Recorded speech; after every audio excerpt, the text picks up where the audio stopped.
In this video, we'll be diving into some rabbit holes I was able to find on Reddit. I figured that Reddit was a good place to start due to the millions of users and subreddits there are, so without any further ado, let's dive into this. What are some good internet rabbit holes to fall down? A question posed by user Bermuda Rhombus 14 and responded to by thousands of users. I used this threads and others like it as a starting point to jump into other rabbit holes, and as I was scrolling down the thousands of comments, this one in particular caught my attention. User No Karma No Pharma linked to a blog about playing as a homeless character in the Sims 3 game. Quote, "It's long and it gets pretty weird at times, and I periodically almost spit out my beverage while reading it." Alice and Kev.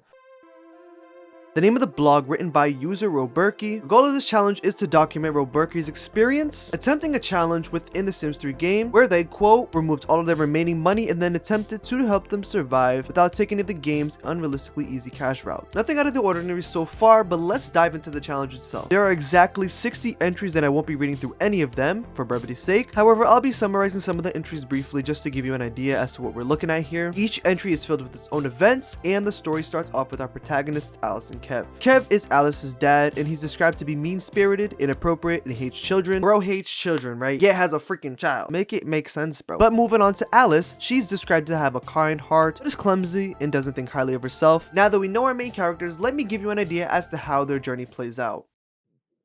Kev and Alice both live in a park on benches, and they depend on getting free meals from school and work. The only possession that Alice owns is her teddy bear, the only thing that has ever showed her any kind of affection.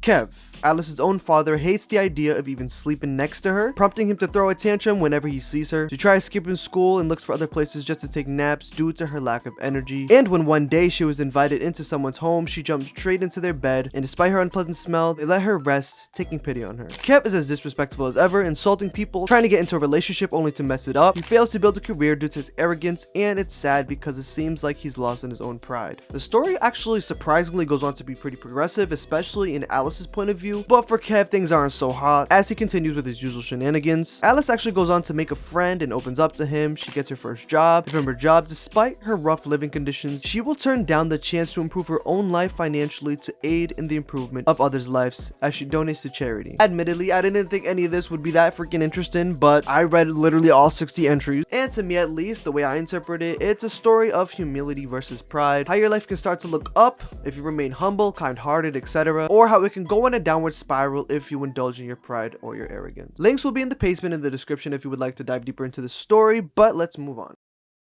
Imagine you bought some chips just to snack on, only to have found something strange inside of the bag. Well, a Reddit user who goes by the name Scary2020 found this blue disc which reads the following on it. Looking into the comments, the most upvoted reply, posted by user Death by Chocolate, says that it's a testing chip that makes sure the metal detectors are working properly. However, there is an issue. Quote, you send X number of testers, you get X number back. If you get X1 or some other number, you stop the line until you find your chip. The entire purpose of the test is to make sure that stuff like this, which is supposed to simulate a foreign object, does not go through. There's usually paperwork to document this. Write to the outfit and tell them what you found, and rest assured there will be a crap storm on the other end. This very same user also replied saying that these testings are key to the HACCP food and safety protocols, and if they didn't end up recording that missing chip, that would have been falsifying paperwork and can carry a fine. Now, with all of that being said, the story doesn't quite end here yet. In fact, Scary2020 ended up shooting an email about what they'd found in the bag of chips, and here's that Reddit post with a picture of the email. I won't read through the whole thing, but basically it's saying sorry to the user and requesting they share images they've taken of the chip to the email, and once they've reported to the manufacturers, they'll be in touch. But this still isn't the end. There's actually one more post, and this time it's a picture of a letter from the customer relations department sent to the Redditor, and looking in the comments of this post, the notion seems to be that the company isn't admitting fault, or this letter is a very PR, a nice way of saying that they're lying. However, there's actually one last final update with the continuation of this same letter. Here's a continuation, and once again I won't be reading through the whole thing, but I'll be highlighting what I think some of the key parts in my final thoughts. So at this part of the letter, it does seem to highlight the recognition of there being a missing test piece. It also mentions they searched for the piece but couldn't find it, thus concluding them to think it went down the drain. When regular cleaning was done, it must have been swept up or whatever, and there was in fact a report made of the missing chip. From what I gather, now that we have the full picture, it doesn't seem like a cover-up or anything of the sort. In fact, it seems that they actually acknowledged that they had lost a chip. There was also a check apparently for £12 sent to the user. So I mean, you know what I'm saying? I guess that's cool. Whatever.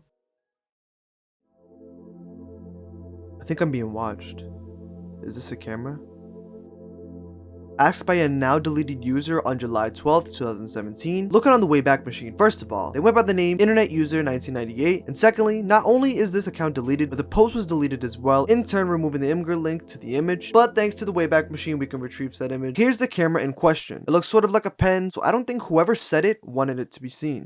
Update. Yep, it's a camera. No, it's not from the store. I went to Office Depot across from my work to see what others had to say. I'm a teen in adopted foster care. This was in my bathroom this morning. I'll give another update later.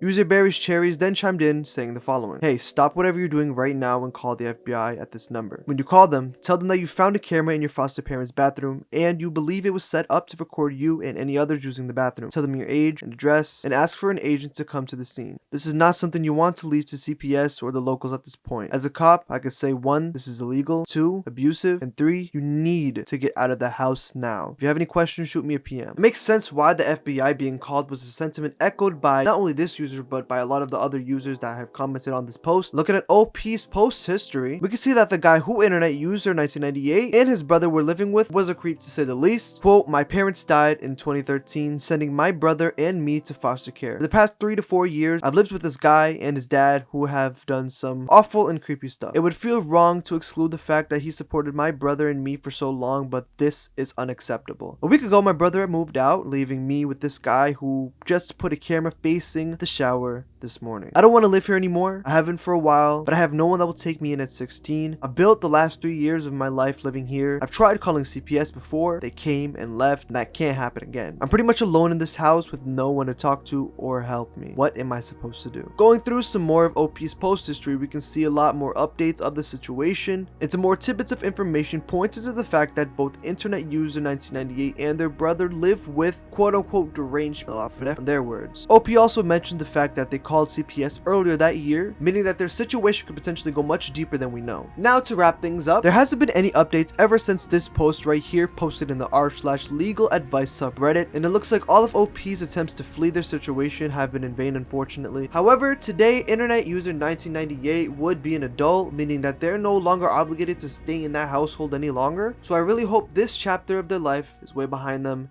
and I hope they're doing well.